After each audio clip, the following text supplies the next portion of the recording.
বিধাননগরের প্রাক্তন মেয়র সব্যসাচী দত্ত ইতিমধ্যেই গ্রেফতার এবং তাকে শ্বশুর বাড়িতে নিয়ে গিয়ে বিভিন্ন সময়ে তাকে তল্লাশি করা হয়।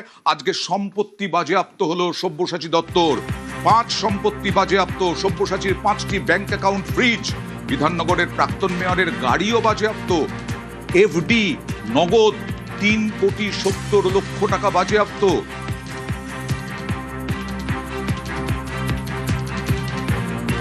তোলাবাজির অভিযোগে তৃণমূল নেতা সব্যসাচী দত্ত তাকে গ্রেপ্তার করা হয়েছিল। গ্রেপ্তারের পরবর্তী ক্ষেত্রে হেফাজতে নেওয়া হয়, আজ তার মেয়াদ শেষ হচ্ছে। আবার আদালতে পেশ করার পরবর্তী ক্ষেত্রে পুলিশের পক্ষ থেকে নতুন করে হেফাজতে নেওয়ার আবেদন জানানো হচ্ছে। তার কারণ তাকে হেফাজতে নিয়ে তল্লাশি অভিযান করে একাধিক তথ্য এবং নথি উদ্ধার হয়েছিল। দেখা গেছিল 50 কেজি যে সোনার কেনার রসিদ, সেই রসিদ যেমন উদ্ধার করা হয়েছিল, একাধিক সম্পত্তির হদিশ মিলেছিল। 5টি সম্পত্তির নথি হদিশ মেলে। তার পরবর্তী ক্ষেত্রে তাকে নিয়ে একাধিক জায়গায় তল্লাশি করা হয়। তল্লাশি করার পরবর্তীতে দেখা যায় তার শ্বশুরবাড়ি সেই গাইঘাটা এলাকায়, সেখানেও তল্লাশি করা সব্যসাচী দত্তকে নিয়ে। আজকে আদালতে যখন পেশ করা হবে, হেফাজতে নেওয়া হবে, তার পাশাপাশি তল্লাশি অভিযানে দেখা যায় সব্যসাচী দত্তের একটি গাড়ি, যে গাড়িও কিন্তু ইতিমধ্যে বাজেয়াপ্ত করা হয়েছে, যে গাড়ির নাম্বার WB08K এবং 5000 VIP নাম্বার। এই গাড়িটি ইতিমধ্যেই বিধাননগর উত্তর থানার পুলিশের পক্ষ থেকে বাজেয়াপ্ত করা হয়েছে। সব্যসাচী দত্তের বাড়ি এবং প্রত্যেক জায়গায় যখন তল্লাশি করা হয়, সেখান থেকে বলা হচ্ছে কিছু অল্প পরিমাণ সোনা যেমন উদ্ধার হয়েছে, সোনা কেনার বিপুল পরিমাণ রসিদ উদ্ধার হয়েছে। এবং তার পরবর্তী ক্ষেত্রে তাকে নিয়ে বিভিন্ন জায়গায় যখন তল্লাশি করা হয়, গাইঘাটা তার শ্বশুরবাড়ি এলাকায়, সেখানে তল্লাশি করা হয় এবং একাধিক জায়গা তল্লাশির পরবর্তী ক্ষেত্রে একাধিক নথি এবং একাধিক ডকুমেন্টস উদ্ধার হয়। ইতিমধ্যেই 5টি ব্যাংক অ্যাকাউন্টের তথ্য যেমন মিলেছিল, এফডি তথ্য মিলেছে এবং ক্যাশ টাকা উদ্ধার, সব মিলিয়ে 1,60,00,000 টাকা পুলিশের পক্ষ থেকে বাজেয়াপ্ত করা হয়েছিল। মনে করা হচ্ছে আবার হেফাজতে নিয়ে এখনও পর্যন্ত তাকে তল্লাশি অভিযান করা জরুরি। তার কারণ এখনও পর্যন্ত বিপুল পরিমাণ সম্পত্তির হদিশ মিলতে পারে, এমনটাই মনে করছে পুলিশের পক্ষ থেকে। যে কারণে আদালতে পেশ করার পরে পরবর্তী ক্ষেত্রে তাকে আবার হেফাজতে নিয়ে পুলিশের পক্ষ থেকে জিজ্ঞাসাবাদ এবং তল্লাশি অভিযান করবে। ক্যামেরায় মনোজ কুমার, অনুপ চক্রবর্তী, নিউজ 18 বাংলা, কলকাতা।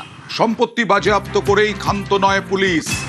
একেবারে তৃণমূল নেতা সব্যসাচী ঘনিষ্ঠ আরও যেসব তৃণমূল নেতা, তাদেরকেও তলব করার পরিকল্পনা এই মুহূর্তে পুলিশের। অর্থাৎ বিধাননগর থেকে আরম্ভ করে বিভিন্ন জায়গায় যারা সব্যসাচী ঘনিষ্ঠ, তাদেরকেও তলব করা হবে। তাদের বিরুদ্ধেও কি পদক্ষেপ?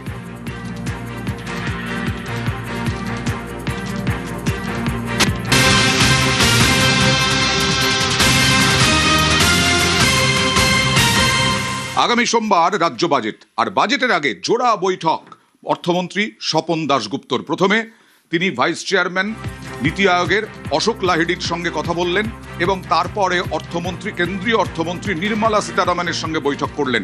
কি উঠে এলো এই জোড়া বৈঠক থেকে সংক্ষেপে জানতে চাইব মৈত্রেয়ীর সঙ্গে। মৈত্রেয়ী, দেখো, এই প্রথম বিজেপি সরকারের বাংলার বাজেট এবং তার আগে নীতি আয়োগের ভাইস চেয়ারম্যান এবং কেন্দ্রীয় অর্থমন্ত্রীর সঙ্গে মূলত আগামী দিনের এই বাজেট সম্পর্কে পরামর্শ করা এবং কেন্দ্রীয় বাজেটের কোন কোন জায়গায় কি কি অবস্থানে রয়েছে, বর্তমানে পশ্চিমবঙ্গের অর্থনীতি যে চ্যালেঞ্জিং জায়গায় রয়েছে সেখান থেকে বের করে আনার জন্য কিছু পদক্ষেপ করা দরকার, সেই পরামর্শ নেওয়ার জন্য এসেছিলেন অর্থমন্ত্রী স্বপন দাশগুপ্ত।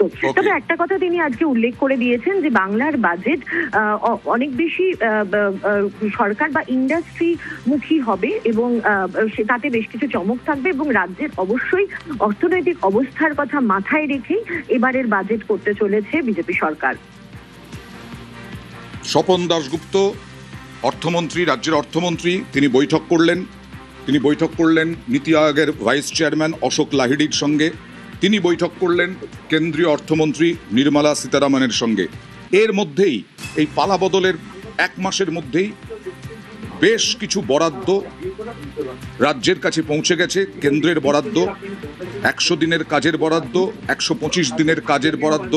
125 দিনের কাজও 1 জুলাই থেকে শুরু হবে। ইতিমধ্যেই 100 দিনের কাজ শুরু হয়ে গেছে।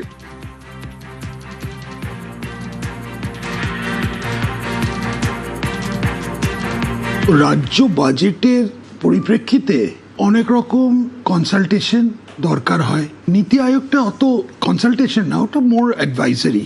এখন আমাদের যে নীতি হচ্ছে সেটা কেন্দ্রর সঙ্গে সহযোগিতা করেই আমরা কাজ করতে চাই। অনেক কেন্দ্রীয় প্রকল্প যেটা আমরা অ্যাভেল করিনি, যেটার সুবিধেগুলো আমরা নিইনি বা কোনো কেন্দ্রীয় প্রকল্প আছে যেগুলো অর্ধ সমাপ্ত হয়ে পড়েছিল, সেই সবগুলোই একবার কেন্দ্রীয় অর্থমন্ত্রীর সঙ্গে জিনিসটা একটু ডিসকাস করে জেনারেল আইডিয়া একটা হওয়া উচিত যে পশ্চিমবঙ্গ কি ভাবছে, কেন্দ্র কি ভাবছে, এই দুটোর একটা মিলন তো হতেই হবে। সেটাই আজকের বিষয় ছিল। এর আগে আপনাদের মনে করিয়ে দিই, দল ছেড়েছেন দীর্ঘদিনের কংগ্রেস নেতা, তৃণমূল কংগ্রেস নেতা মানস ভূঁইয়া। দল ছেড়েও বিপাকে, তার বিরুদ্ধে এফআইআর হয়েছে, মানস ভূঁইয়ার বিরুদ্ধে এফআইআর হয়েছে। কেন? 5 লক্ষ টাকা নিয়ে চাকরি দেওয়ার অভিযোগ। কথা বলবো প্রতিনিধি দিগ্বিজয়ের সঙ্গে। দিগ্বিজয়, কি অভিযোগ রয়েছে? দেখো অয়ন্ত, তোমাকে জানিয়ে রাখি, দল ছাড়ার পরেও কিন্তু মানস ভূঁইয়ার, কারণ তার আরো চাপ বাড়লো সবংয়ের প্রাক্তন বিধায়ক তথা সেচ মন্ত্রী, কারণ তার নামে নতুন করে চাকরি দেওয়ার নামে যে টাকা নিয়েছে সেই নিয়ে সবং থানায় এফআইআর দায়ের হয়েছে। আচ্ছা, সবংয়ের যে বিষ্ণুপুর রয়েছে, বিষ্ণুপুর পশ্চিম বুথ, সেখানকার এক বাসিন্দা, আমরা সূত্রে খবর পাচ্ছি তারই সহসঙ্গী অনন্ত টুং নামে তার স্ত্রীকে চাকরি দেওয়ার নামে, সেচ দপ্তরে চাকরি দেওয়ার নামে 5 লক্ষ টাকা নিয়েছিল এবং সেই চাকরিও হয়েছিল। তবে 2026-এ পালা বদলের পরে যেই দপ্তরে তিনি কাজ করতেন, অর্থাৎ ওই ব্যক্তির স্ত্রী, তাকে কিন্তু না করে দেওয়া হয়, বারণ করে দেওয়া হয়।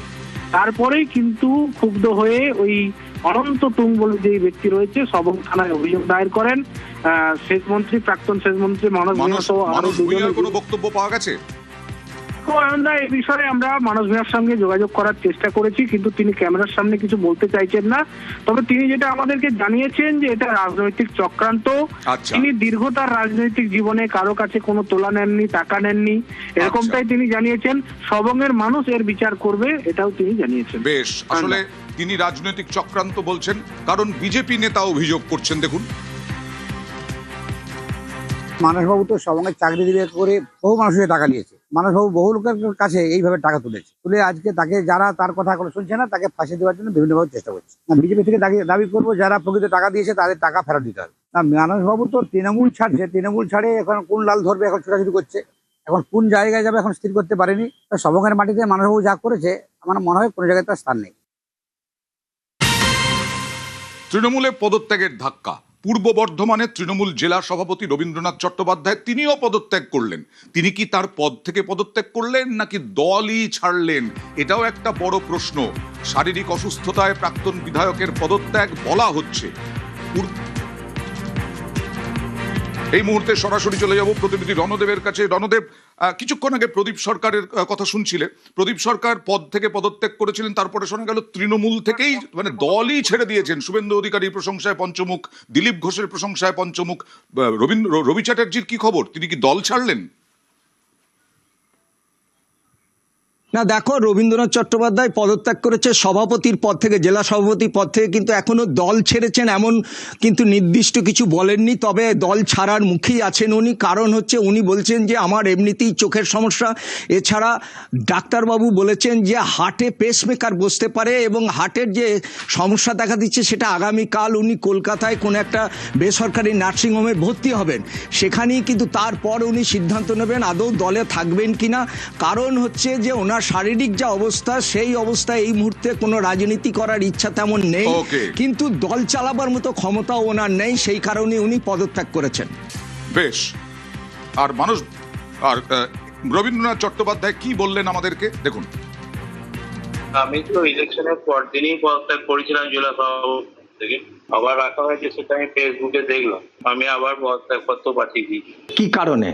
কারণ কিছু না, আসলে তো আমি আগেই করেছিলাম পদত্যাগ, কারণ চালাতে পারছিলাম না, শরীর ঠিক নেই। তাহলে আপনার কি এখন শারীরিক অবস্থা কি খুব একটা ভালো না? তা বলবো না, আমি আসলে পদত্যাগ করলাম, আমি চালাতে পারছি না, সেই জন্য। এটা কোথায় পাঠিয়েছেন? আমি চন্দ্রিমা ভট্টাচার্য, রাজ্য সভাপতি, সভানেত্রী।